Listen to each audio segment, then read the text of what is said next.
Okay,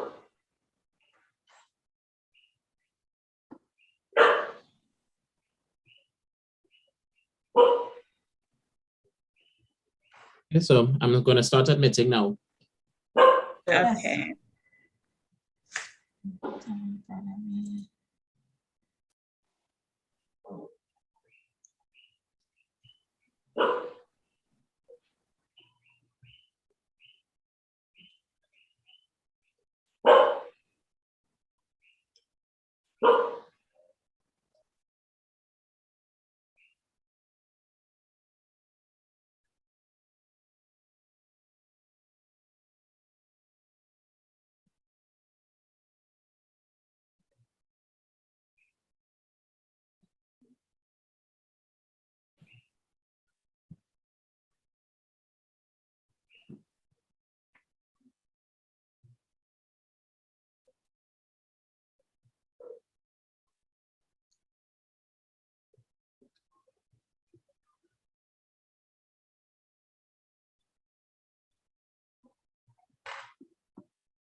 Okay, Jackie, are you ready? Everybody is ready? Yes, we are. Okay, great. I am going to start recording and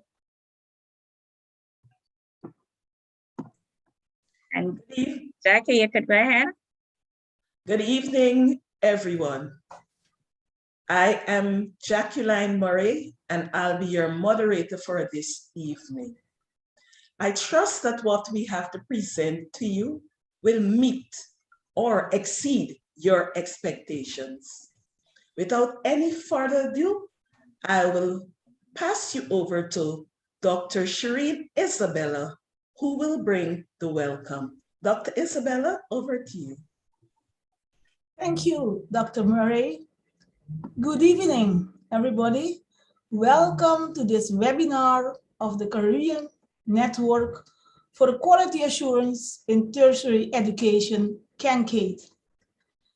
This is the first webinar in a series of 3 in 2022 to be concluded with the annual CANCAID conference and the annual general meeting.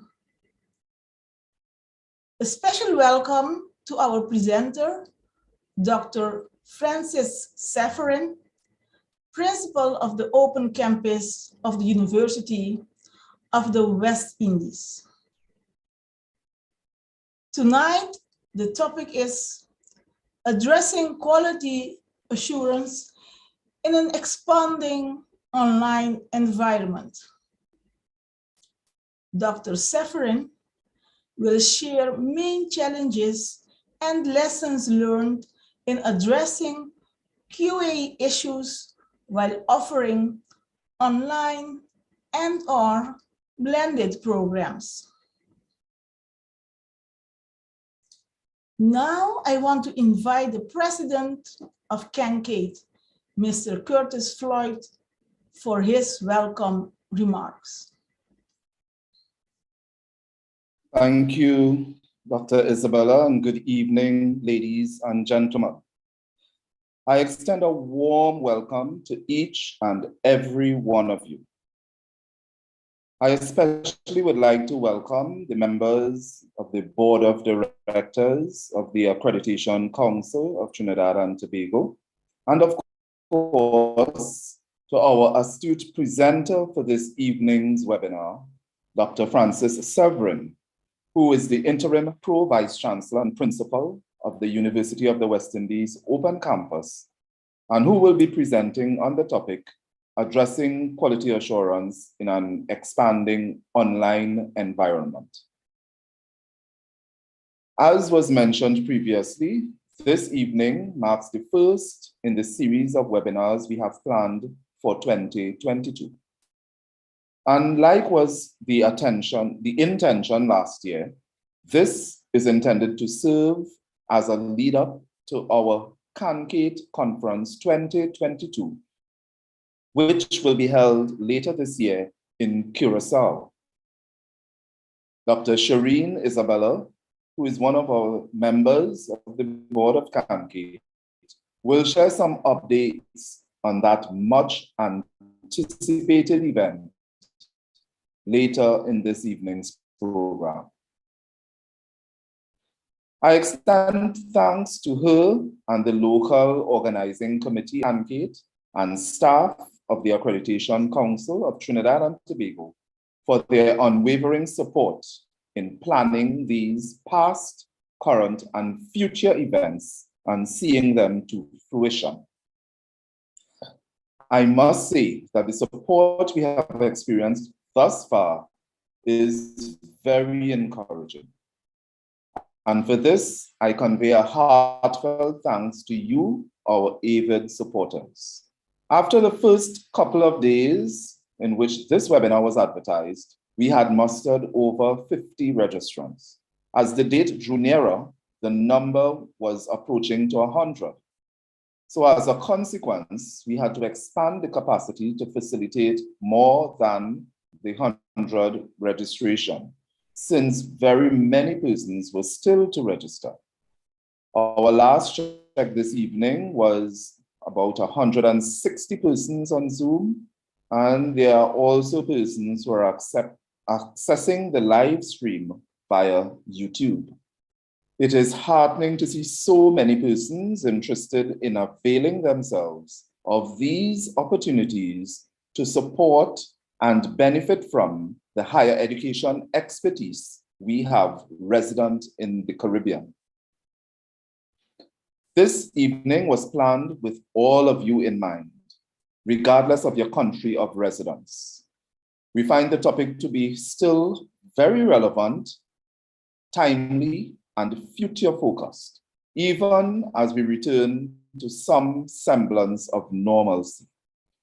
I trust that the information shared will be of great benefit to you personally, as well as the institutions and organizations with which you are affiliated. I encourage you to maximize on the opportunity to participate in the question and answer segment that will follow. Ladies and gentlemen, we have a tight schedule, and I know you are anxious to get started. Being cognizant of this, I thank you again for your support this evening. We look forward to your continued support in the future, and I do wish that you enjoy this evening's presentation.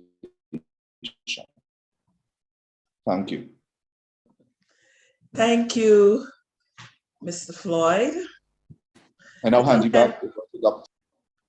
Thank you so much. I will now proceed to give you a little bit about our presenter today or tonight. Our presenter is none other than Dr. Francis Severin, the interim Pro-Vice Chancellor and Principal of the Open Campus, effective August 1, 2021. Dr. Severin is a national of Dominica, has had a long and distinguished career with the University of West Indies.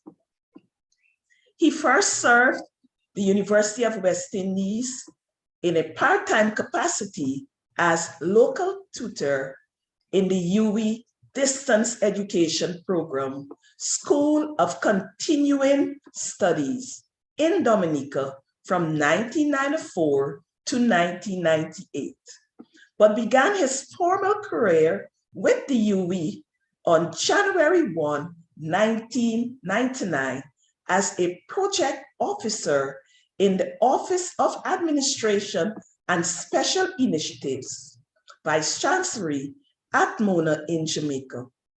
In August of 2005, he assumed the post of resident tutor of the School of Continuing Studies in Dominica before becoming the Director Acting of the Open Campus Countrysides from August 1, 2012 to March 31st, 2013. He served as Director OCCS from October 2013 to July 2020 before his appointment as Deputy Principal of the Open Campus in the academic year August 1, 2020 to July 31st, 2021. Dr. Severin graduated in 1991 from the University of West Indies, Cave Hill campus with a BA in History and Social Studies with Education, and from the Mona campus twice, firstly in 1998 with an MSc in Sociology, specializing in social policy and administration, and a PhD in Education in 2006. He was a member of the One UWI Task Force and the establishment of a fifth campus task force, chairing the Student Affairs Subcommittee in the latter. Dr. Severin has served on numerous campus and university boards and committees. He co-chaired the Open Campus COVID-19 Emergency Management Team and was the Open Campus Public Orator from 2010 to 2021. Dr. Severin is the first male to hold the office of Deputy Principal and Principal of the Open Campus. Ladies and gentlemen, I turn you over now to Dr. Severin. Dr. Severin, the floor is yours. Thank you very much, moderator, Dr. Jacqueline Murray. I recognize Dr. Shireen Isabella, board member, and of course, Mr. Curtis Floyd, president of CANKIT, and June Wheatley, who has really, kept us apprised of all of this, and who is, of course, the indefatigable member of CANKIT and who I've known for a little while. So thank you for this very warm welcome. I extend hearty welcome and, of course, thank you to the Zoom audience here and as well the YouTube audience on live stream. It is a very, very different world. And as I say that, it was interesting that you mentioned that I am the first male principal of the Open Campus. It was also the first female, first male deputy principal of the Open Campus as well. And that tells you that the world has changed a lot, so that being the first male, really, in something tells you that the Open Campus is in fact a very special campus, and we are very open and liberal. So I thank you for the warm invitation to be your presenter tonight to this august body before us. I shall proceed to share my screen at this point in time. And please let me know whether you're seeing the slideshow. You are? Yes, we are seeing it. Yes. Excellent. Excellent. Okay. Yes. So my topic tonight is, in fact, a very interesting one, addressing quality assurance in an expanding online environment. And I want us to view this as the beginning or the continuation of a conversation that perhaps has no end in sight at this point in time. It can be approached from a polemical perspective, but it can also be approached from a theoretical as well as a practical perspective. I will try to engage those, the trio of perspectives as I go along, not privileging anyone over the other. I want to sort of point out my roadmap for you today. The context of quality assurance and quality enhancement, quality improvement in the COVID environment.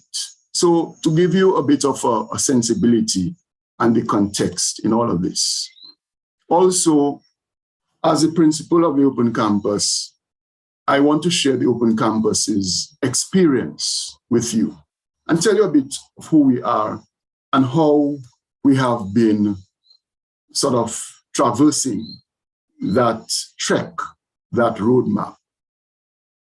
The campus's response, in fact, to the COVID and the resilience that we showed in the context of the entire University of the West Indies. And I want to say, and this is inescapable, something about our exams and the student experience. And one of the things that I think needs to be said upfront is that we cannot restrict quality assurance or the what would you say, our ruminations on quality assurance to strictly pedagogical matters, to strictly the tangible curriculum, so to speak. the hidden curriculum is very important in that respect. And so we must take a very holistic approach when we are considering quality assurance, especially in the novel, and I don't use that to name the pandemic, but especially in the novelty of what we have experienced as higher education institutions and education institutions more generally in that regard. Now, this is a roadmap that, of course, I equate and I have put an actual road, because as I think of what we went through in terms of the pandemic, I cannot help but think of the title of a book by Scott Peck, The Road Less Traveled. And it is a road, colleagues, that our students will tell you with an unambiguous voice, they emerge ready to take on the challenges of life.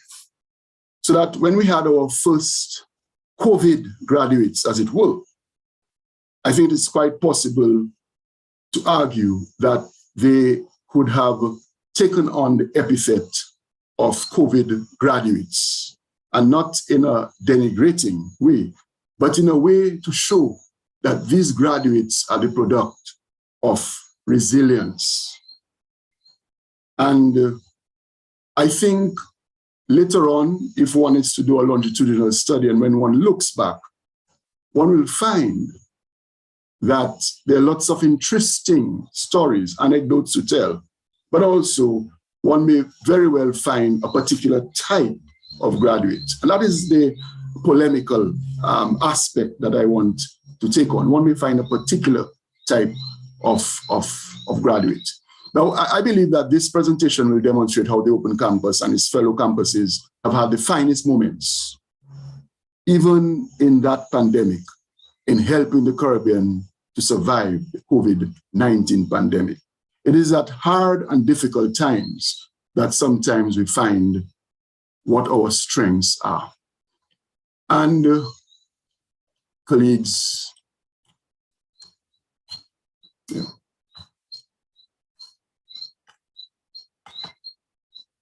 we may find that as the slide shows, the UN 2020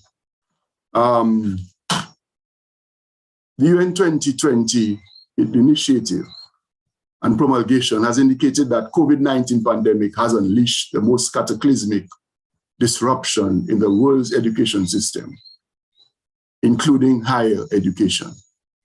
There has been an evident dramatic shift. We have to know, we have to accept from what has been our comfort zone of in-person, face-to-face, to an online, and in some cases, a blended sort of approach. The closure of schools, universities, and other learning institutions have negatively affected 94% of the world's student population, the majority moving to various forms of online learning. And this dramatic shift, colleagues, we know, has really taken us by surprise. There was nothing in our previous experience to prepare us for that. In-person events and activities have been abandoned, and students and staff mobility have been severely curtailed. We see on the slide here approximately 1.6 billion learners in more than 190 countries, and all continents have been affected, as Perrin and Wang 2021 has said to us. There's something called Industry 4.0, and that's interesting. That refers to the fourth industrial revolution, and it's sometimes called, of course, 4IR or Industry 4.0. And it assumes a brisk transformation to technology, industries, and societal precedents and processes in the 21st century as a result of expanding interconnectivity in the automation factor. Now, Industry 4.0 also denotes a social, political, and economic departure from the digital age of the late 1990s and the early 2000s. And in fact, we know how the digital world is transformed and is revolutionized and changes overnight, so to speak, Just ponder, if you will, your mobile devices, your computers, and how they go out of fashion, for want of a better word, very quickly. Now, what we're having now is an entrenched and ubiquitous connectivity, characterized by the ever-present technological utilization through society. So the world has changed forever, says Industry 4.0. We have reached a point of no return, and we have to accept that. We have to reconcile ourselves to this. We are now in an era of augmented social reality, virtual and social reality. Evidently, it goes beyond our natural senses. So that what in fact is happening, folks, is that technology mediates our direct link with the natural world. Technology comes in between ourselves and our perception, how we perceive, how we view the world. And that is a very critical factor. This quotation comes from an article titled COVID-19 and Rapid Digitalization of Learning and Teaching, Quality Assurance Issues and Solutions in a Sino-Foreign Higher Education Institution. And in reading this article, it became pellucidly clear to me that the experiences globally, the experiences far away from us, are very comparable, very similar to those that we're having. And you can see what is said here by Perrin and Wang. Very interesting stuff. They say, and you see my laser pointer, while there has undoubtedly been disruption, there's also been opportunity within the sector. The fine moment that I spoke of earlier, the opportunity to emerge and to show who we are. The pandemic has provided opportunities for a rethinking of what higher education means and should look like in the 21st century, how the learning and teaching experience can change through increased use of technology and rethinking of the appropriacy of its assessments for determining if students are ready for today's workplace needs. And this is another quotation from Perrin and Wang. Very interesting again. The focus is on quality assurance issues at each of 3 stages of responses. These stages are the initial move from on-site to online delivery using technology, or what we call the emergency response stage, what people have erroneously referred to as online, because the emergency remote teaching is not online. It is not a matter of opening Skype and someone speaking to you. It is something very different, which the Open Campus has perfected.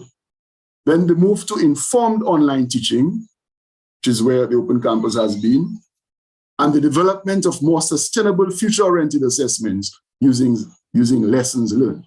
And I'm saying to you, I am positing to you that we are at the stage where we must learn from the experience that we have had. We cannot assume that there will be no cataclysm, whatever that might be, unpredictable in this uncertain world, in future.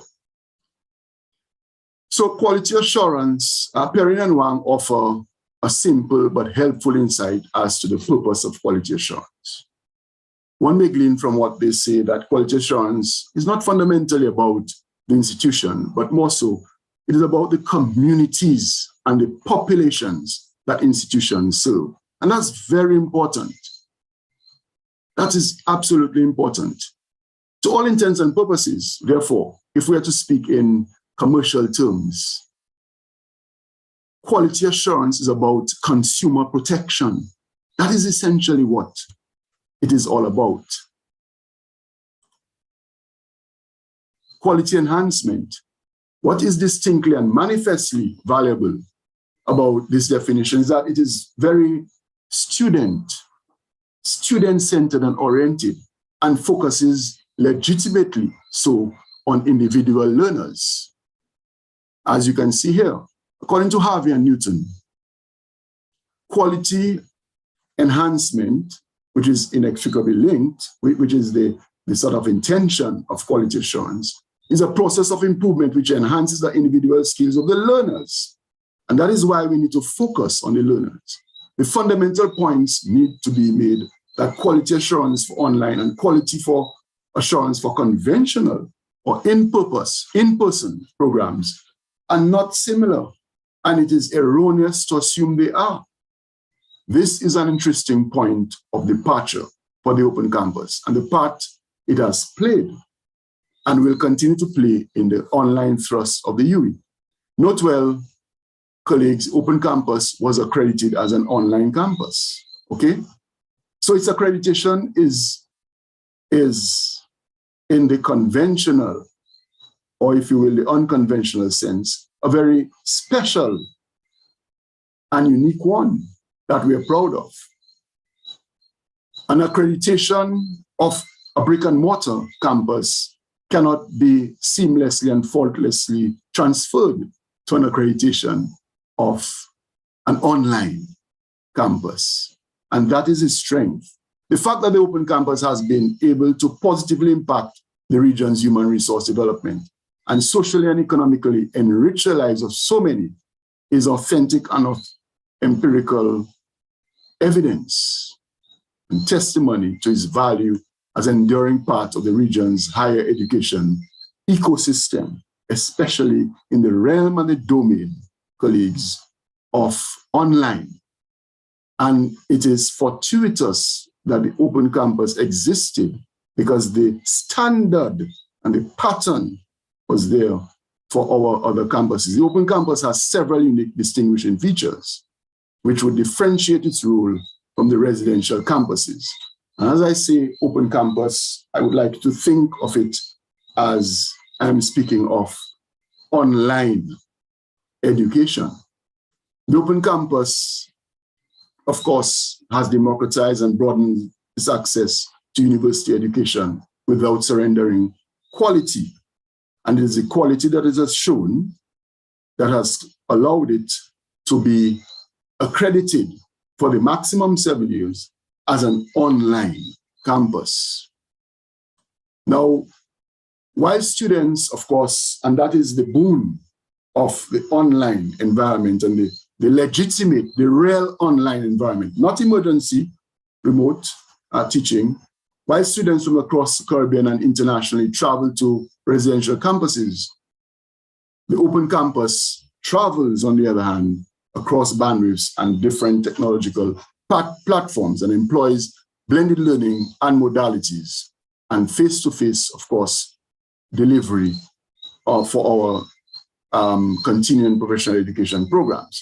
But those two we manage because we had the wherewithal, the technological skills, online skills, we were able to pivot those at the very least to the remote emergency teaching. Again, we had the standard and we had the history. Now, with the onset of the coronavirus pandemic in March 2020, highlighted not only the campus's resilience, as I've been saying, but also our ability to mobilize our resources to assist our sister campuses, the other UE campuses, and as well regional institutions in pivoting to remote emergency teaching. And I made the point already that the campus, Open Campus, was reaccredited for 7 years in 2019. And 7 years, of course, is the maximum that is allowed. Now, this speaks to the fact, which is very important, that we continually strive for excellence in teaching, research, innovation, public service, intellectual leadership, outreach, governance, and administration. And the slide says that we have an organized and logical methodology to quality management. And the UE quality management system, of course, is grounded in the UE definition of quality, the execution of the UE quality management framework. Now, in seeking to accomplish the goals of governance, intellectual leadership, public service, and so on, we are driven by the 5 interconnected and related dimensions of quality. Fitness of purpose, fitness for purpose, value for money, transformative development of students and staff, adherence to high standards, including internal and external customer service, which the next set of slides would define briefly. So as you can see on your slide, I'm not going to read for you. Fitness of purpose, of course, aims to evaluate the adequacy of the quality-related intentions of an organizational program. So it is really an assessment of the validity of the organization's aims. Fitness for purpose is concerned with assessing an institutional program against indicators and standards which are derived from its basic mission and stated objectives. And of course, I think we tend to know what value for money means. But again, in the context of the university, you could read what it says here on the slides. Now, adherence to high standards is another factor that we take very seriously. And all of that is part of the quality assurance framework. So in terms of the last point on the slide here, one might glean that the dimensions of quality are not narrowly considered at the open campus and at the UE.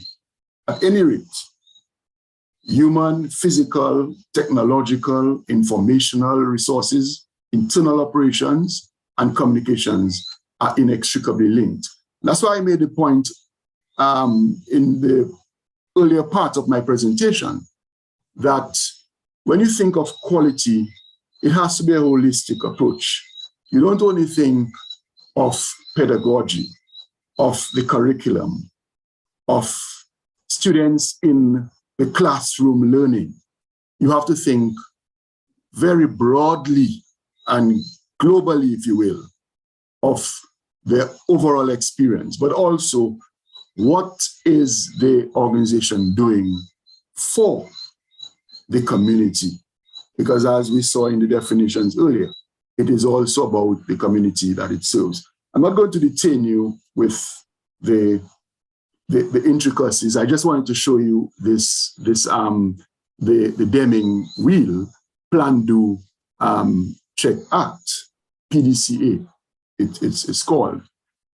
But just to say very quickly that the plan is about establishing the objectives and processes required to deliver desired results. And I got this from my colleague, Pamela Dottin, who is our quality assurance officer. And I found it very complete. And of course, she is a thorough and consummate quality assurance person. But it is a very interesting diagram which one can study. The do aspect, of course, is carry out the objectives from the previous step.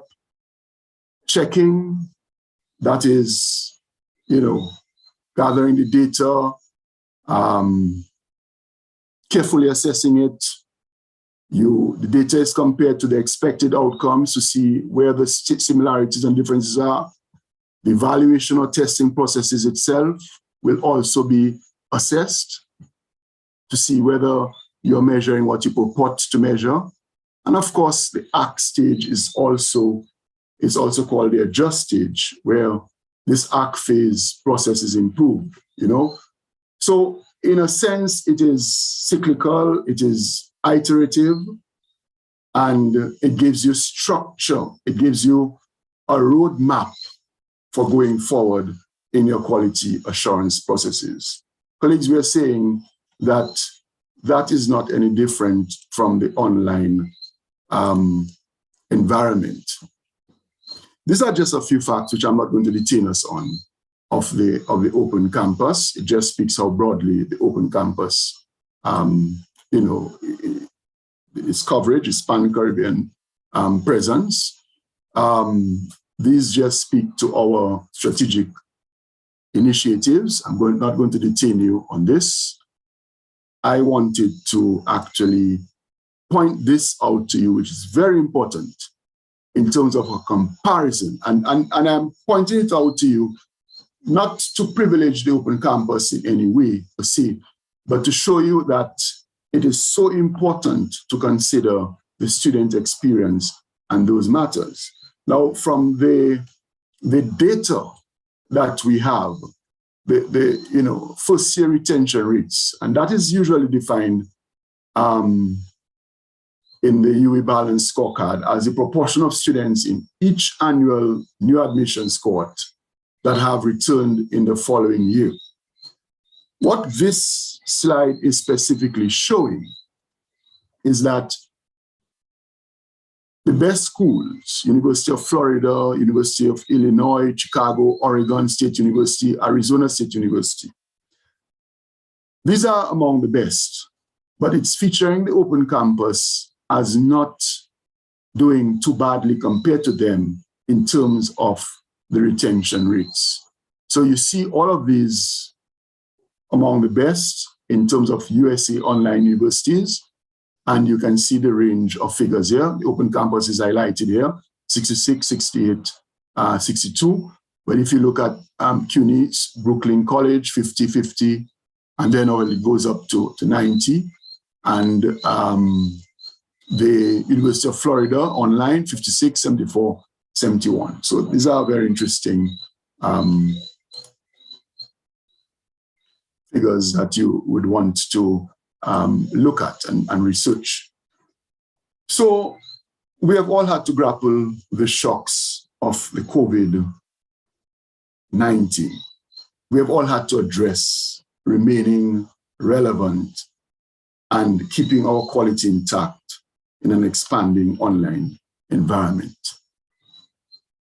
Now,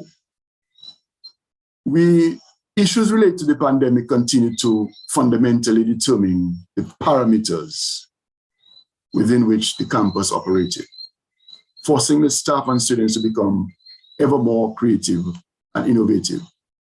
Now, the campus's efficient and effective technological environment once again enabled our fulfillment of our obligations to our various stakeholders, even as the crisis persisted. We had to conform to the national protocols of the respective governments because we are located throughout the region.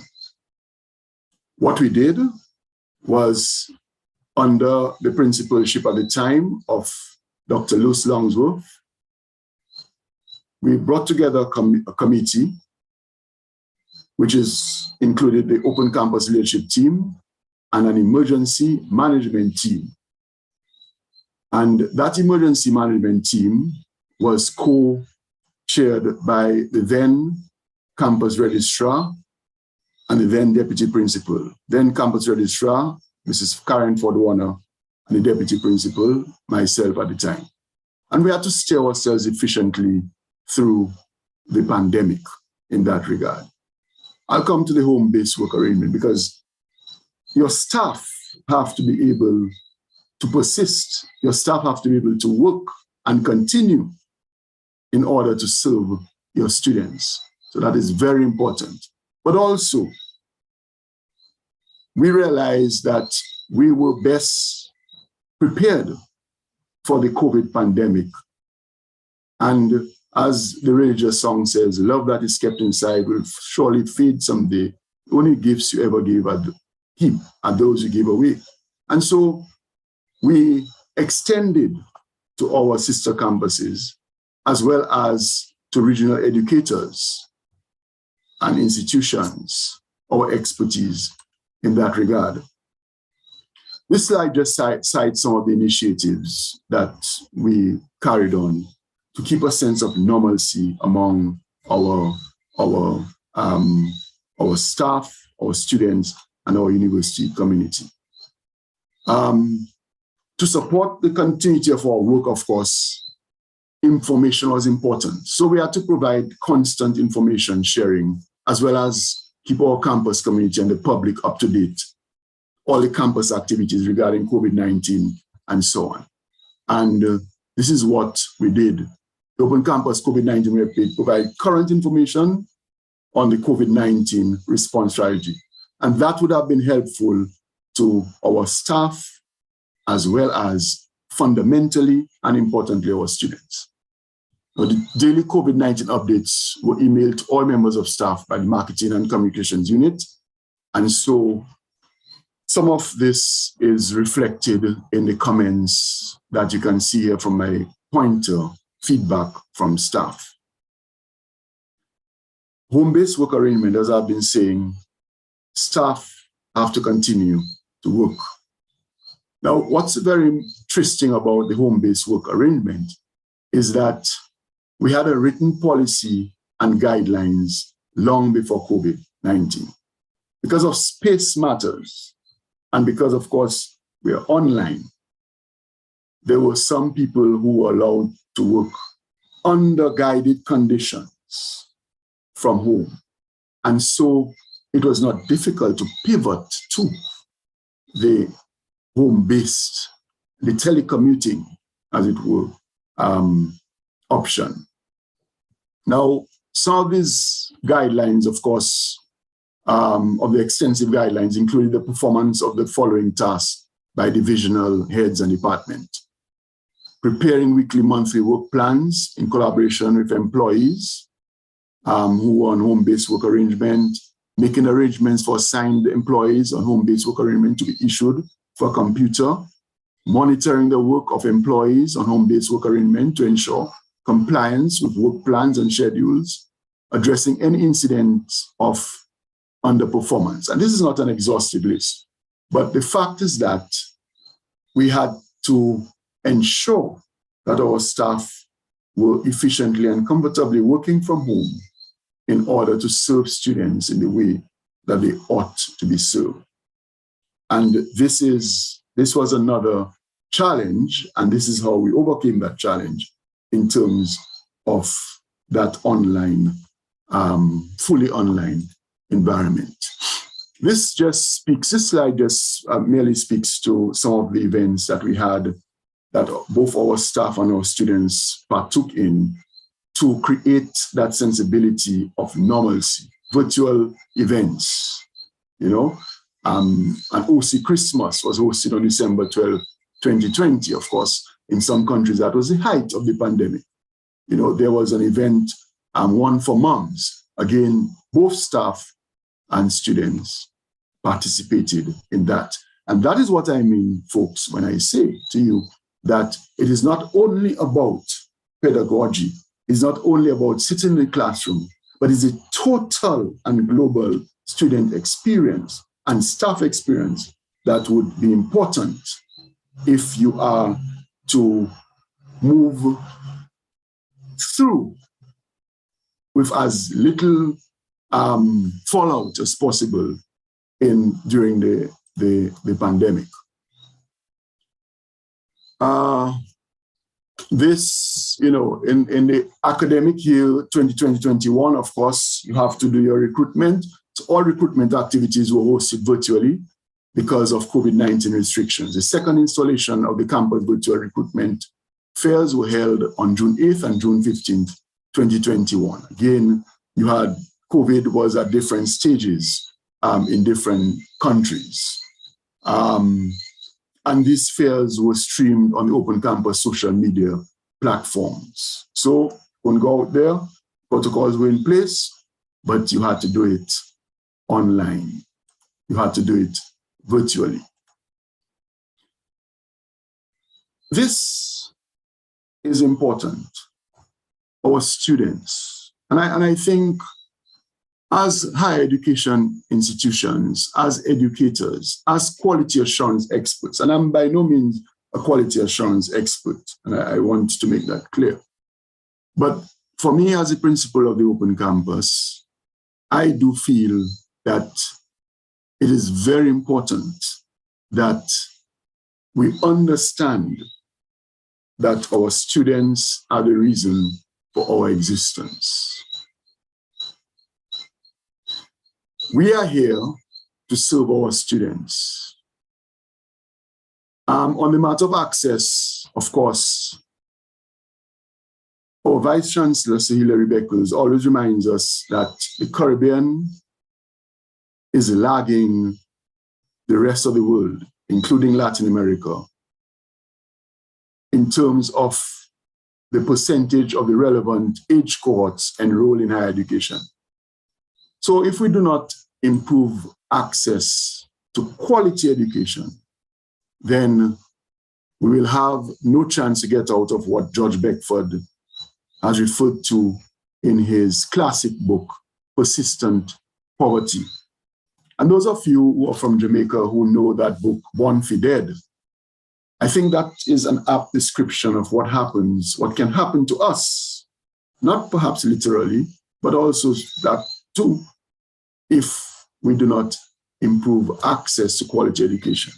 And I think the challenge for us tonight, and I think that's why CANKIT is speaking about these things, is how you address, is how those kinds of things that I've been speaking about in terms of the student experience, in terms of how your staff treat with students, but how your staff themselves, your internal customers are treated, treatment meted out to them. All of these are very important in the entire access consideration. It is multidimensional. So how do we maintain that sense of normalcy or normality in the new normal during COVID? We cannot escape the examination factor, very importantly. And your screen shows here. Now, a letter was written to our tutors and examiners in the late March 2020, soon after the COVID-19 pandemic was proclaimed or promulgated, as it were. That letter clarified the concept of alternative assessments, which would become necessary in light of the fact that the protocols employed as a result of the pandemic militated against in-person exams. So we moved very quickly. And quality assurance, of course, our quality assurance officer was never far away from all of this. The Open Campus sought the cooperation of examiners to design an activity that would be suitable for use in an environment where we did not have a proctor to ascertain that the work that the students submitted was actually their own work. Now, the letter conceded that we wrote to our examiners that this was additional work for them, but we begged their indulgence in light of the unique and emergency situation. So we faced a situation where we had no idea when we would be able to return to normal.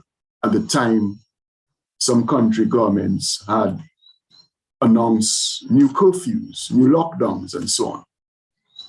But one thing was certain, ladies and gentlemen, we could not postpone assessing our students. This is the heart of what we do. This is the core of what we do. We needed to allow them to go on with their lives, particularly if they were finalizing students. We made it clear that the Open Campus would be proposing to its academic board that the assignments be administered during the normal examination period, employing a schedule to be determined by the Senior Assistant Registrar Exams in order to avoid clashes and that sort of thing. Now, we called this new form of exam in the COVID period alternative assessment. And these alternative assessment, colleagues, were designed to test the same course objectives that will be tested in the final exams. And the idea is that online and quality assurance dictate that online should not be of a lesser value. There should never be that sensibility to the students that they're getting a raw deal. So these alternative assessments, in addition to testing the objectives that would be normally tested in final exams, encourage students to utilize the high levels of Bloom's taxonomy, application, analysis, synthesis, and evaluation. And students will be able to use internet textbooks or other course notes, but the assessment strategy would discourage recall or regurgitation. So practicality, practical application was an aim.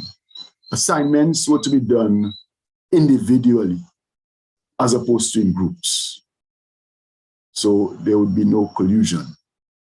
Assignments were to be asynchronous, and assignments were to be completed over a 3-day period with an additional 12-hour period on the due date in which to submit to the learning exchange. So there were a lot of checks and balances, as it were. Now, the open campus adopted an alternative method of assessment during semester 2 academic year 19 to 20. So this is at the height of everything of the COVID pandemic, and transitioned all courses with final exams in the summer session to 100% coursework assessment. Now, again, the university, which is sometimes accused of being unwieldy and so on, it is checks and balances, our quality assurance officers will tell you. We do not do anything, a campus does not do anything unilaterally. A campus does not simply take a decision and go ahead. Things are interrogated carefully and they're brought to the university level. So the open campus had to request approval for change in the assessment structure to allow for all courses to be examined by 100% coursework during semester 1. And this request was made against the background of the spread of COVID-19. Now, since face-to-face exams were not advised during this period, and at the time, an online proctoring solution that met the needs of the open campus had not yet been identified, then we really had to find ways of testing our students. So our adjunct staff were engaged in finalizing their course schedules and their student course guides, and our policy was to provide information on assessments, and their training was done for that. So to ensure that we met our quality, our quality standards, we propose that all courses that are assessed by way of face-to-face examinations would be approved for coursework only. So this was all part of the process that we went through. To ensure that quality assurance measures were observed, the members of the Open Campus Examinations Advisory Committee would continue to lend support to the examiners where applicable as they converted their assessments. So the staff were not left on their own. The adjunct staff, the examiners, the tutors were not left on their own. Our Academic Quality Assurance Committee, which we call AQAC, interrogated and considered the proposal and forwarded this to the academic board. And then after the academic board of the campus, which also includes representatives from the other campuses, so that the open campus is not doing its own thing in an isolated way, then it's brought to the board for undergraduate studies, and it is given further consideration there, interrogation, and so on, before it is approved. Okay, so again, I just have shared that with you as a sense of what we were doing in terms of examinations. And this slide here shows some of the types of alternative assessment, problem-based assignments, presentations, reports, reflective pieces, and so on. So again, that would give you a sense, and there's a lot to say about it, but time would not allow, but that would give you a sense of the various areas and aspects, the various matters that we had to consider. And just a quotation there from the letter to examiners: we'll be providing you with resources to assist you in designing your activity. Note that we will be following our quality assurance procedures, and the assessment items will be reviewed by our examinations vetting committee. Very important. There is something that our former PVC would say that he invoked. You said, we listen, and we have added, and you delivered. And that had to be very important in terms of our addressing the quality assurance matters. And I thought I would want to include this as I come towards the end of my presentation.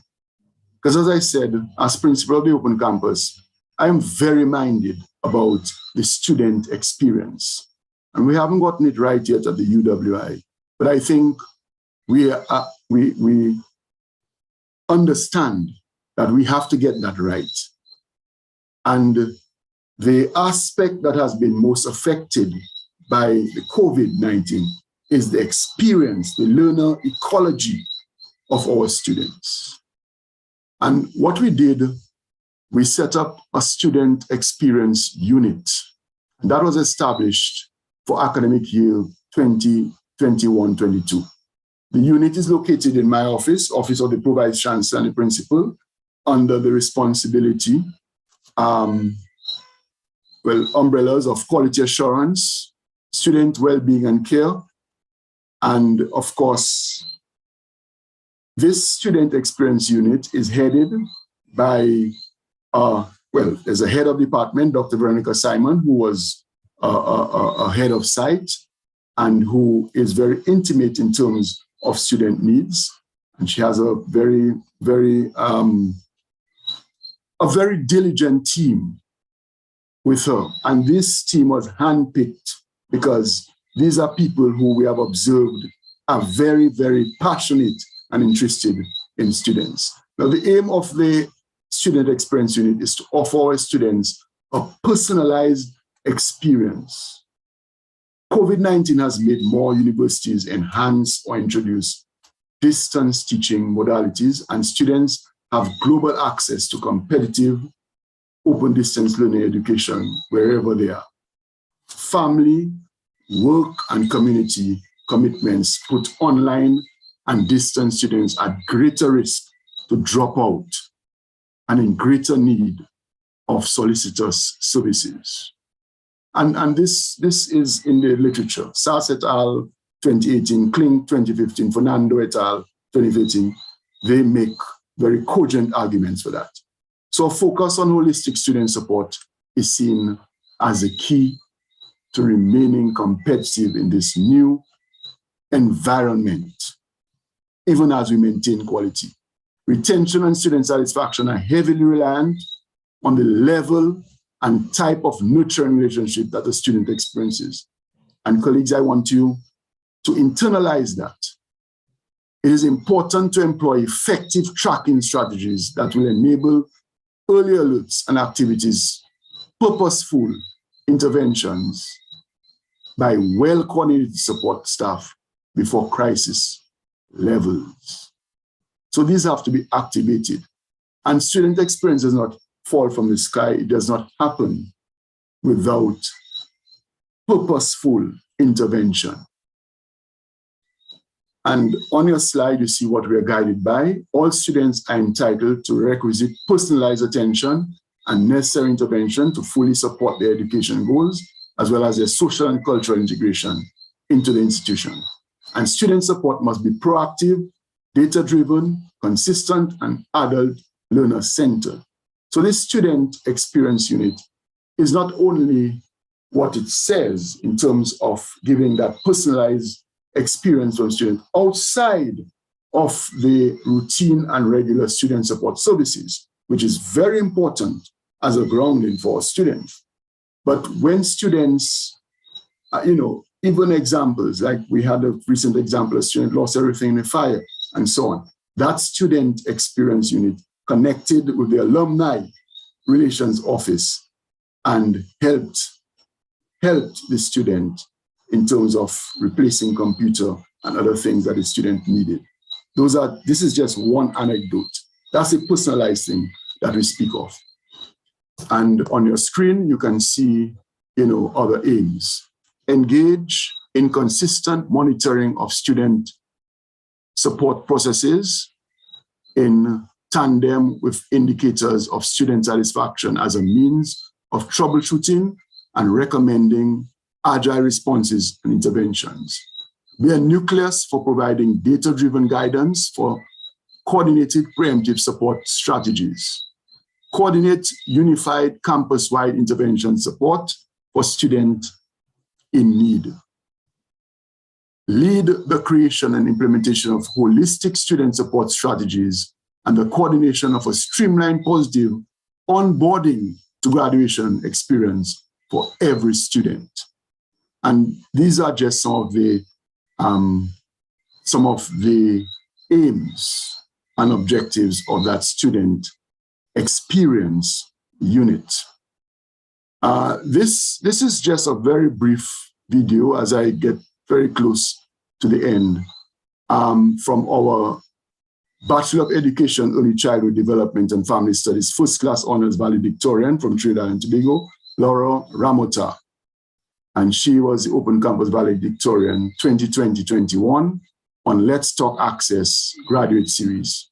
And she's telling you why you study at the Open Campus. But I think in the context of our topic today, I think it helps to explicate the experience of the online student and why online, if it is quality assured and quality enhanced, should not be lesser than the face-to-face experience. I hope you will hear it. I hope you're hearing it.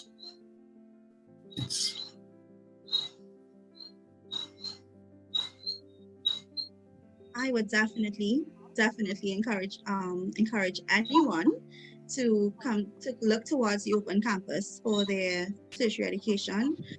The experience is unlike any other. Of course, there will be hiccups and challenges, and I believe that everywhere you go, that is expected. However, the support, the guidance, the experience, the collaboration with peers across the region, these are things that I believe that I would not have been able to get anywhere else. The dedication of some of the tutors and course coordinators, it was really amazing.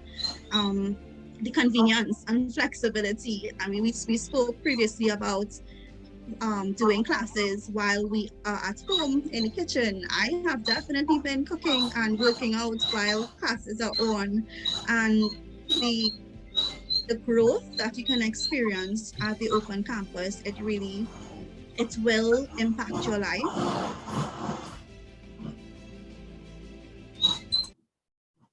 And this is Dawn Ortiz, a valedictorian candidate 2021, who expresses similar sentiments.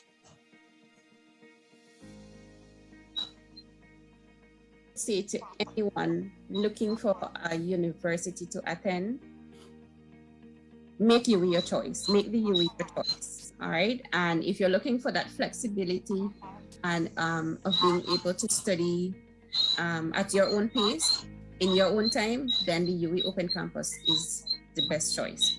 It definitely will not be easy. All right. But I can assure you that it will all be worth it. Right. You'll find that it's a great privilege to be a part of this globally progressive institution that really thrives each day to increase the quality and value of your education. All right, so you can't go wrong choosing UWI. You definitely will experience a level of growth that you yourself will be proud of. The persons within your immediate environment will be able to notice that change almost immediately. UWI pushes to be great, and so you definitely will not come out the same person you came in as. All right, so it's going to be all positive. All you have to do is be willing and able to really put in the work, and you will reap the rewards at the end. And this is just a collage of graduates 2021, and I put it there just to show that COVID-19 need not have dampened us at all. We just stuck to the task.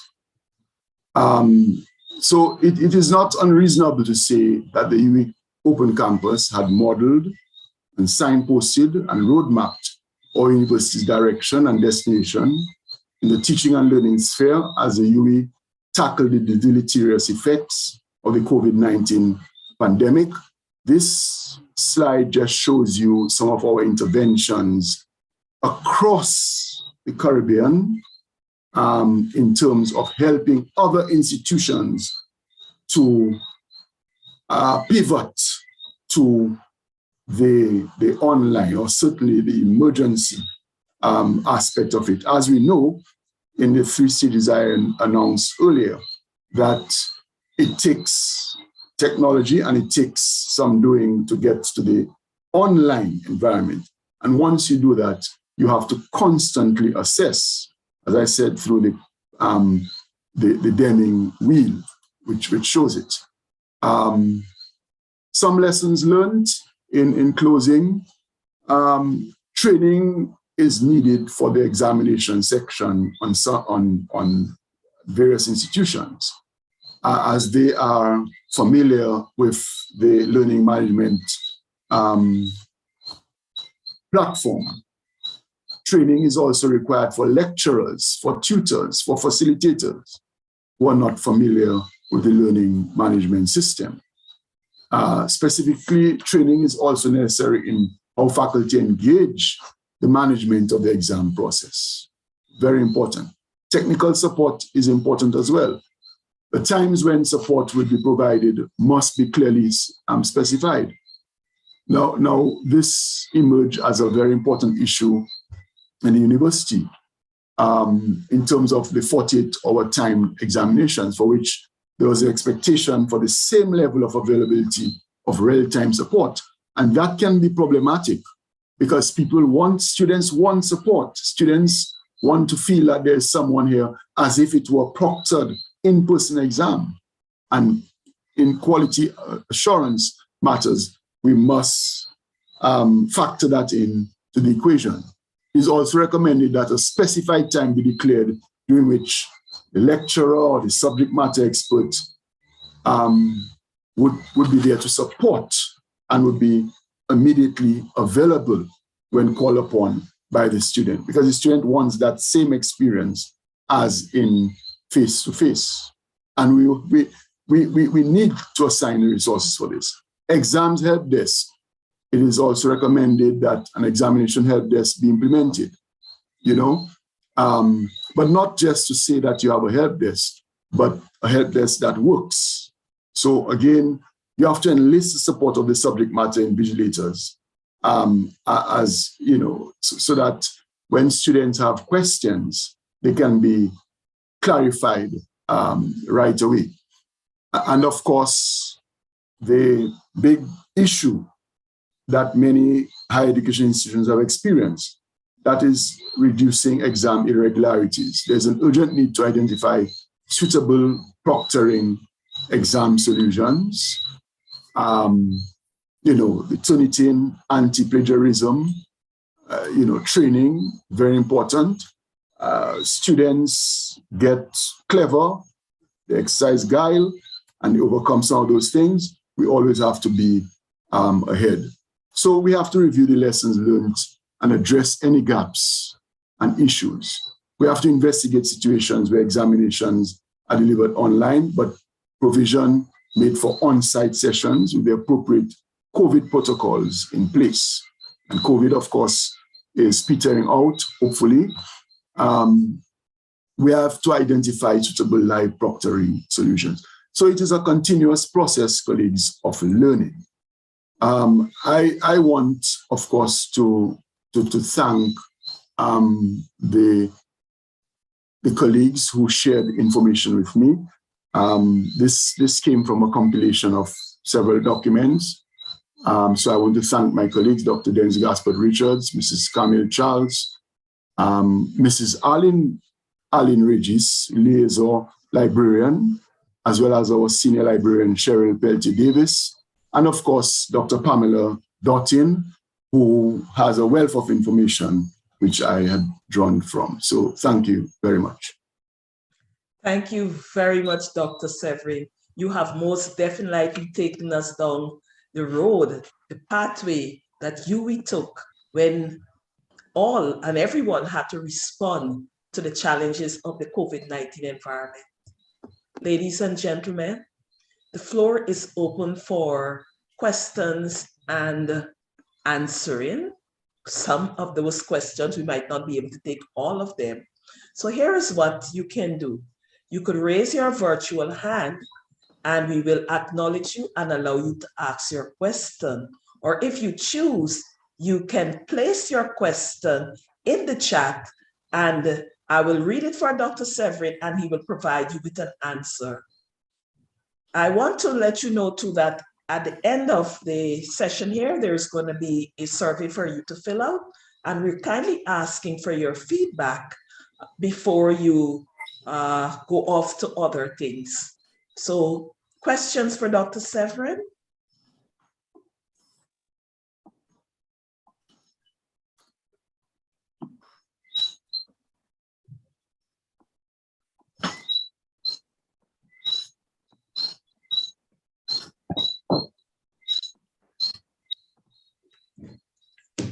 Dr. Severin, I heard you talk about students' experiences and you have emphasized that throughout your presentation and how important students' experiences are to the very livelihood of HE institution.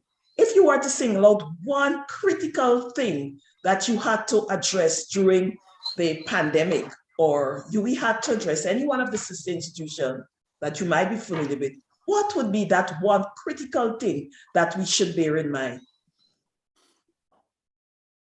Yes, thank you for that, moderator.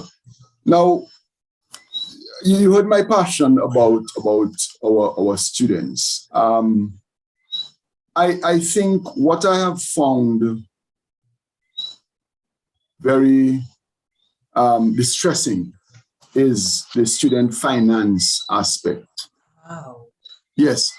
Now, our students in the open campus in particular,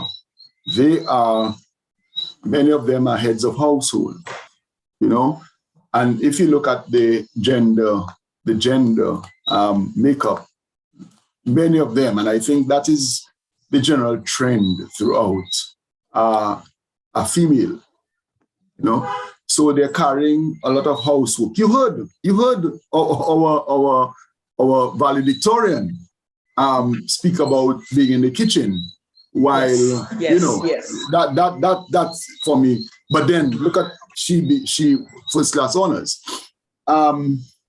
So student financing is a very troublesome thing. A lot of people lost their jobs. A lot of people lost family members. A lot of people lost income earners. As I said, you know, you have those strategies at home now and again, fire and that sort of thing. So if I'm to point to one major thing, is that I wish there were more scholarships, more bursaries, more finances available, you know, because it's just, and that also, it's not because, it's not a totally money issue, but the fact is that the future of the Caribbean in terms of access depends on that. So student financing is a big issue that was exacerbated by the economic and financial reverse of COVID-19 pandemic. And so lessons learned would be that we have to be catering for those things if we want to improve access. Definitely, definitely, very important. I think I see a question here. Let me see what it is. All right, there's a comment first. Well, let me read the question. How was quality evaluated in the online environment? That was the first question. And what were the tools used to evaluate teaching effectiveness? Yes, well, in terms of the quality, inequality, I'm not a quality assurance expert by any stretch of the imagination, but what I would say to you in terms of what I had laid out, you know, the tutors were first were trained, the tutors were contacted, and they were, the rubrics were laid out. They were guided in terms of how exams should be set out. Of course, the said tutors were already teaching online. So it was nothing new. The Open Campus did not lose, did not lose a heartbeat. The Open Campus just fluidly, seamlessly, and faultlessly moved to, continue its work that it had already begun because it was online. But what was new, really, was the examination method. Because even if we were, yes, you would have some online examinations, but in terms of examinations, final examinations, these were proctored exams at our various locations, at our various sites. And so this is what we had to take our examiners through. This was what was new in particular. And the checks and balances, of course, would be that, the examination review committee would look at everything that is done.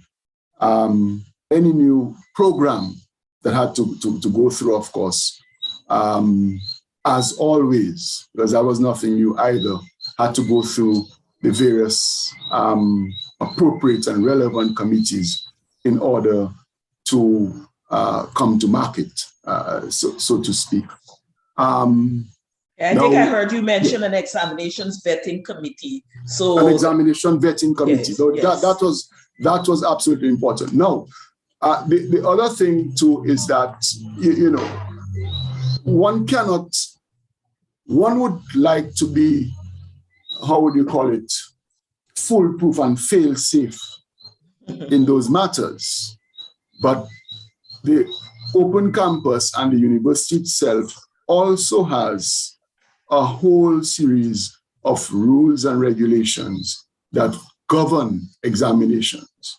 And so when you had, for instance, something like English language proficiency, you'd have an online proctoring system, but there were regulations that the students had to follow very closely, scanning the room and that sort of thing to ensure that there's no collusion, there's no irregularity, and what have you. And of course, if there were, the university, the rules and regulations will be invoked accordingly. That question was from Kemoy Edwards. There's another one there for you from Justin. Justin has said, response to remote teaching, etc., has not always allowed for the smoothest transitions for both faculty and students. What are some of the challenges faced in your context in this regard, and how did they inform the initiatives you mentioned in your presentation? So I'm seeing the question there. Okay, go ahead. Responses to remote teaching has not always allowed for smoothest transitions for both faculty and students. What are some of the challenges faced in your context in this regard? Yes, well, the question itself provides some of the answer, because a lot of times we tend to assume that the challenge resides only with the student. But this person has, I think, wisely asked about the tutors as well. Because now that question, of course, would be appropriate especially for our local tutors who taught in the continuing and professional education courses that were face-to-face. They had to pivot to emergency distance teaching, via the Zoom or Skype and so on. Now there was a series of training, and I mentioned training sessions that our academic programming and delivery division had actually mounted and launched to help organizations across the Caribbean. All right, that very same skill group from the academic programming and delivery division actually had training sessions for all of those tutors who were accustomed to the face-to-face in our continuing professional education programs. How you put up, the pedagogy, how you make teaching exciting, even going through the actual technology and that kind of thing. So this was done for our tutors in that regard. I think the major challenge really for tutors really it's if you're accustomed of teaching in a face-to-face environment where you actually see the student, where you walk around the class and so on, you feel, I suppose, a bit restrained and constrained when you don't feel that you're speaking to live persons, because it's mediated by the Zoom and the technology. So there's a psychological barrier or setback, if you want to put it that way. Our students in the open campus, it was not an adjustment in terms of the learning exchange and the online. The adjustment had to do with the examinations. And that is why I emphasized the examination aspect. That was where the challenge lay. And therefore, if you are a person that you're accustomed of going to write your final exam, you study, and you sit before your paper and you write a final exam, now you're being told that, look, in 72 hours, you have this problem to work out. It's a practical application. You can research.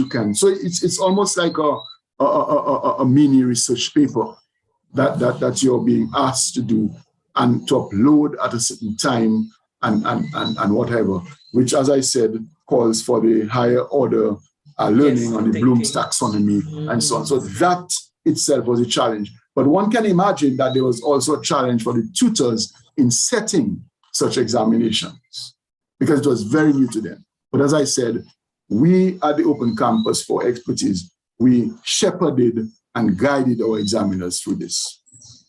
Thank you, Dr. Severin. I think in your explanation there, you provided an answer to that next question and comment below, which said, since online, what was the... Okay. Are you seeing it there? Yes, since online was a mode before COVID-19, just wondering what was the level of barriers or setbacks you experienced? Well, yes, I think you provided sort of an answer there in terms of them yes. being accustomed to face-to-face, and now they had to transition to doing exams differently. Exams, yes. Exactly, yes. And the thing is, to moderator, as I said, and that's why I brought in the student experience unit. We recognize that the challenges were not simply academic. There were challenges to do with just the life, living in homes where you sometimes had people in quarantine, living in homes or in countries where occasionally there was lockdown and you had to go to stock up. It really was a cataclysm, and it really had that mental strain. You couldn't go out, really, so you were imprisoned. And I'm saying that it was more than just the academic and pedagogical elements. It was a total psychological, emotional, personal matters. Mm-hmm. Yes, Dr. Severin. There are many HEs today who ran online, did emergency remote teaching, and they somehow, I think the thinking still exists that it is online teaching. And I was so happy that you mentioned that in your presentation, for persons to really recognize that when you're thinking online, it's not just removing a virtual setting and taking it online. So I think that message was quite clear. But there is another question there. How did you conduct external examinations and faculty evaluation with the online modality? How did you conduct external examinations? What does a person mean by external examinations? Because the exam, right. our exam, yes? Yes, Dr. Sorin. External examinations, not really speaking about external examinations such as CXR examination outside of the institution, but how did you review, for example, examinations that were done in the university? Usually you have external examination committee, or you may have an external examination unit that would look at examination scripts and do second marking and those things. So that is the area I'm looking at. Oh, I see. I see what you mean. Yes. Well, but remember, and I don't know whether I said it, that the exams that we speak of, that alternative assessment exams, they were placed in the Dropbox. Okay, I don't know the technology of it, but they were not physically sent to the various locations to be marked and second marked, but they were password protected and all of the security features that the technical people are more competent to explain than myself. I suppose you're thinking of the era where we couriered, large numbers of exams up and down the place in those days of the proctored physical exams. But these exams are carefully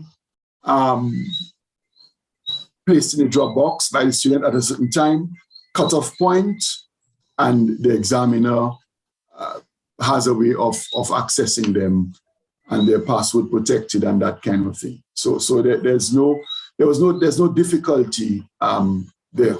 And of course, there is, the student is supposed to get some sort of receipt, electronic receipt, and so on, and not allowed to remove the exam from the Dropbox or the folder once it is placed there.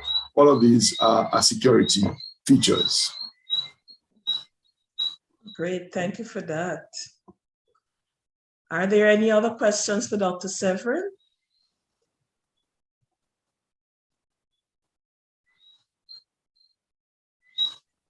All right. That I posted in the chat. Huh? I was asking whether or not. The evaluation of faculty. The open campus, unlike the physical campuses, the in-person campuses, we do not have a resident faculty per se. We have a number of adjunct staff. Now, these staff are managed by our academic programming and delivery division, which has a number of program managers, program coordinators, and that sort of thing. These staff, of course, adjunct staff, they are evaluated in various ways. Students give feedback through exit surveys, and the program manager responsible for that particular program, and therefore this set of tutors would review these things. And you have cases where if adjunct staff are not satisfactory, then they're not renewed in terms of contract. So it's not different from how I suppose happens in other cases. You will agree, of course, that they're not full-time staff, and therefore you can have so much sanction over them that that has its limitations compared to if they were your full-time staff. Right. So are you contemplating now that there's some bit of normalcy around COVID? Is there any contemplation to go back to what used to be? Well, one thing I would say, and that's the polemical aspect, is that I think the world has to recognize that we're not going back to the previous model. Okay, I think we have to reconcile ourselves the fact that things have changed. Now, as much as I'm the principal of the Open Campus, I do not want to see brick and mortar campuses disappear.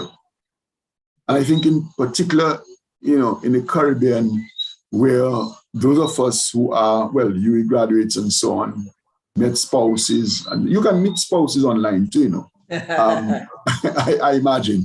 But the fact is that there is that Caribbeanness of meeting people, and we like to meet people as Caribbean people. But what I would tell you is that when we have always had,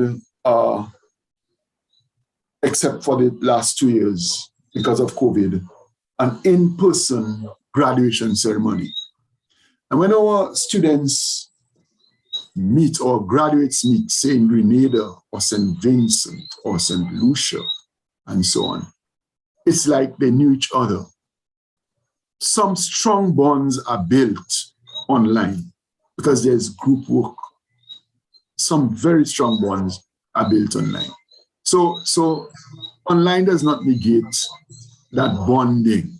People meet as if there's a deja vu and what have you.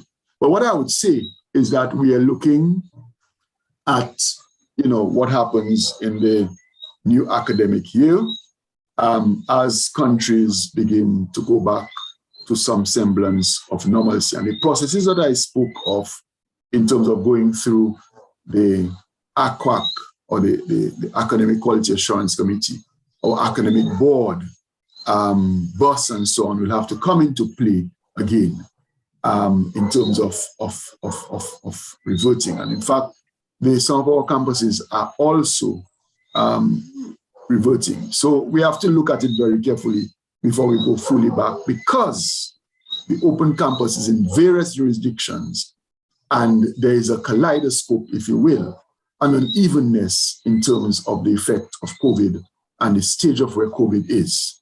So one size does not fit all. So we have to be very careful in managing that system. All right, thank you, Dr. Severin. We are out of time, colleagues. I am sure Dr. Severin will be happy to have questions sent to him for answers, those that you feel you need a burning answer to. If you send them to us too, we'll be happy to send it to him and you'll get an answer after from him. So this brings us to the end of today. Dr. Severin, a very, very important session. Some of the things that you have highlighted, I believe will have resonated with many of us. And the lessons learned from your presentation in terms of looking to training, technical support, exams help, measures to reduce exams irregularities. I know that last one there is a burning thing at most institutions who found themselves having to do emergency remote. It's a topic by itself. Yes, yes. And so perhaps another time we'll have you back to take care of that one. So thank you again for a very informative and engaging session. And we wish you all the best. And we trust that there's going to be more partnership. I heard that you were partnering around the Caribbean in terms of helping persons to navigate the new environment. And we know you will continue to do so. Thank you so very much. Yes. You're welcome, and thank you to everyone. Good night. Good night to you.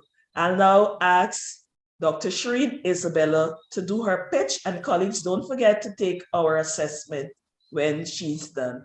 Shireen, go ahead, please. Thank you, Dr. Murray. Let me start with sharing my screen.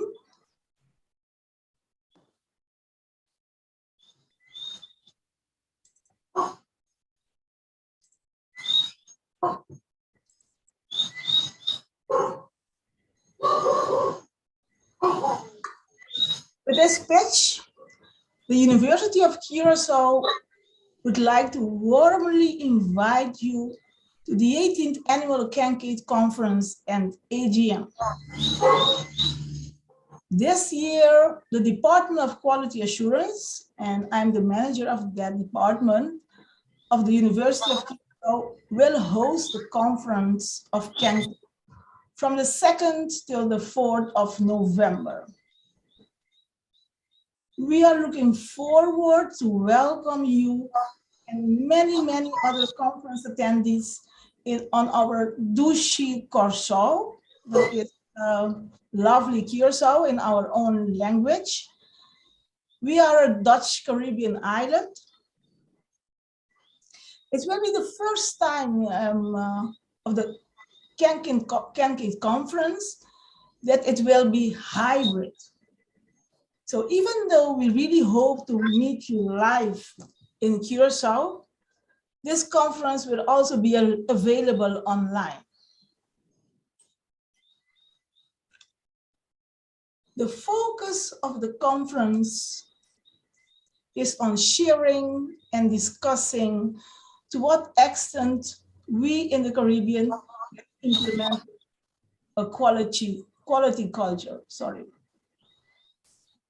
Are we there yet in the Caribbean with implementation of the quality culture? We will be highlighted from 6 different sub-themes. The first one is an integrated approach to quality assurance, balancing culture and structure. Governance in education, the role and impact of leadership. The journey to a quality culture, lessons learned. The role of professional development in sustaining quality. Examining the role of online and distance learning in a post-academic world. And last but not least, quality improvement strategies from planning to impact. Within 2 weeks, we will share the announcement for call for papers. So April the 10th, stay tuned for that. You will have about 2 months to submit your abstract. And on the 1st of July, you will be notified if the abstract is accepted. Then by the end of September, the full paper must be submitted. And on October 21st, we would like to receive the PowerPoint slides, the presentation slides. We really look forward for a lot of papers, for a lot of abstracts, so we can have live discussions and interchangement of ideas of the topic of the implementation of quality culture in higher education in the Caribbean. Our university will be the main conference venue.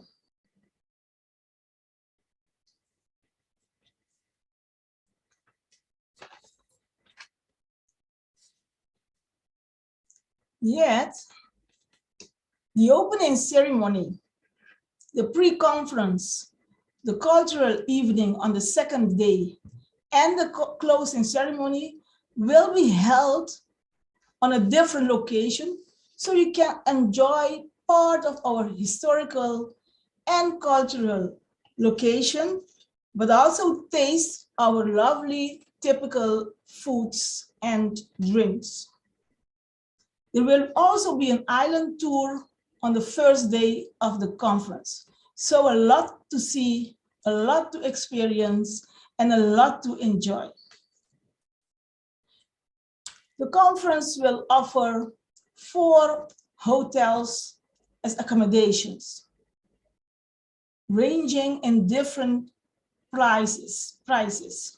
So all these hotels are in or very close to the city center, Willemstad, which is divided in via the St. Anna Bay in Punda and Otrobanda.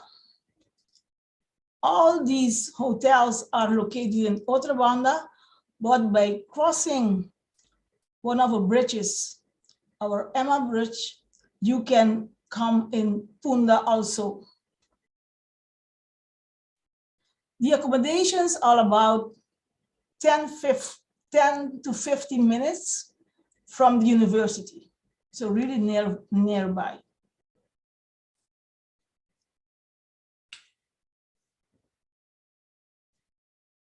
The conference rates. We have an early bird special price until August 31st.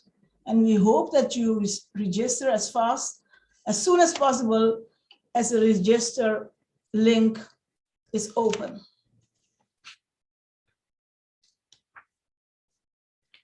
So we have a price for pre-conference, for members, for non-members, for groups, special price for groups, for persons who want only to attend one of the conference days, and also for students. So you are welcome also to bring students along with you.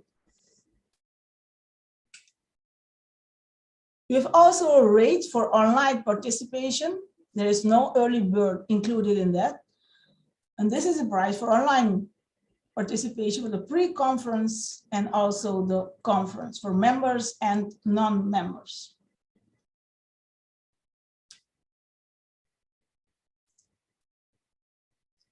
Included in the conference rates is the airport transportation to and from the conference venue from your hotel, opening and closing ceremonies, conference attendance, conference bag, lunch, snacks, drinks during the conference, and all our cultural events and the island tour.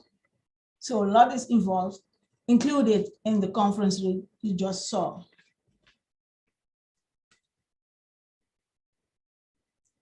We also present here a few flight information.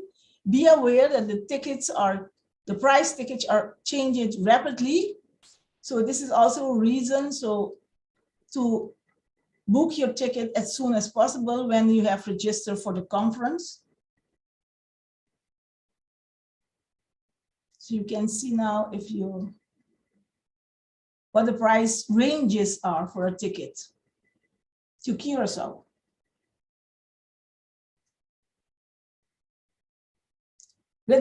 Registration starts on June the 1st, and that can be done via this link. We also will upload information on the CanCade website, but we have also a Facebook page.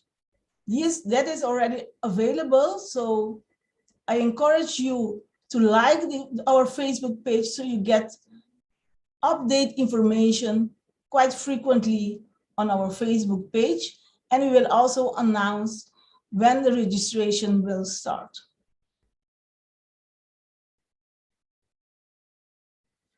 We hope to see you in November to welcome you. We can assure you it will be an extraordinary conference with a lot of information, but also different opportunities to visit our island, to enjoy all that we have to offer in Curacao. Hope to see you in November.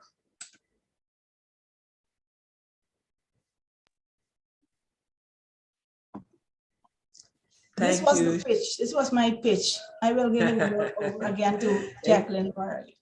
Thank you, Shireen. Thank you so very much. So, ladies and gentlemen, we're looking to see you in Curacao. Thank you so much for your attendance here this evening. I know that we would have exceeded your expectations.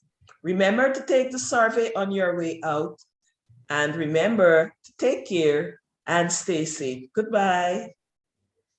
Goodbye. Bye-bye. Bye.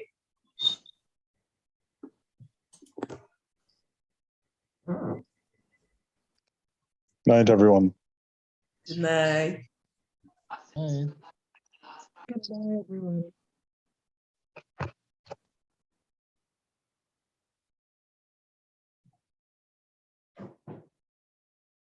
What was your role in this meeting?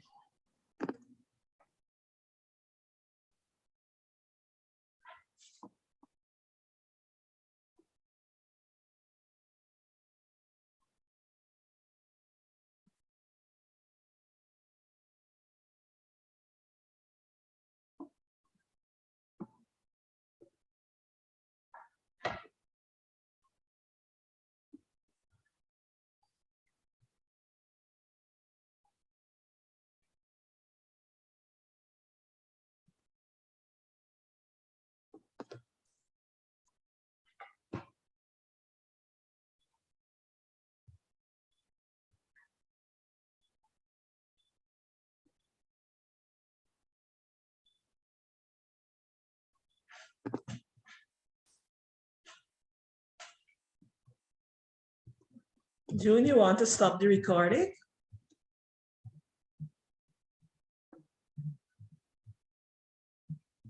Yes, thanks. Yes, thanks. And also the stream. And YouTube, yeah.